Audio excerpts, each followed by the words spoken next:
மெதுவான காற்று சத்தம். இந்த ஊரில் ஒரு பேருந்து இரவு மட்டும் ஓடும். அதில் ஒரு சீட், கடைசி சீட். யாரும் ஒருபோதும் அங்கே உட்கார மாட்டார்கள். அனு ஒரு கல்லூரி மாணவி. தினமும் இரவு 8 மணிக்கு அதே பேருந்து, அதே ரூட். அந்த நாள் மட்டும் அவள் கவனித்தாள். கடைசி சீட்டில் உட்கார்ந்தாள். பேருந்து கிளம்பியது. சில நிமிஷங்களில் கண்டக்டர் அவளிடம் வந்தார். மெதுவான பயமுள்ள குரலில், அம்மா, இந்த சீட்டில் உட்காராதீங்க. ஏன் என்று அனு கேட்டாள்.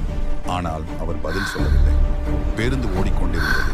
அணுவுக்கு திடீர்னு யாரோ அருகில் உட்கார்ந்த மாதிரி உணர்வு. அவள் திரும்பி பார்த்தாள். யாருமே இல்லை. அப்போ அவள் காதுக்குள்ள மெதுவான குளிர்ந்த குரல், இறங்காதே. அணுவின் மூச்சு வேகமாயிற்று. அடுத்த ஸ்டாப் வந்தது.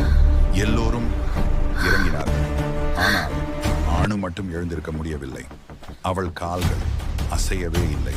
கண்டக்டர் அவளிடம் வந்தார். கனமான குரலில், இவங்கெல்லாம் இந்த சீட்டில உட்கார்ந்தவங்க தான். இவங்கெல்லாம் யார் என்று அணு நடுங்கிய குரலில் கேட்டாள். அவர் பேருந்தின் பின்புறம் காட்டினார். அங்கே அணுவைப் போலவே முகம் கொண்ட பல பேர் அமைதியாக உட்கார்ந்திருந்தார்கள். அவர்களின் கண்கள் மட்டும் ஒரே நேரத்தில் அணுவை பார்த்தது. இப்போ நீயும் எங்கள ஒருத்தி பேருந்து இருளுக்குள் மறைந்தது. அடுத்த நாள் காலை அந்த ரூட்டில் ஓடிய பேருந்தில் ஒரு சீட் மட்டும் காலியாக இருந்தது.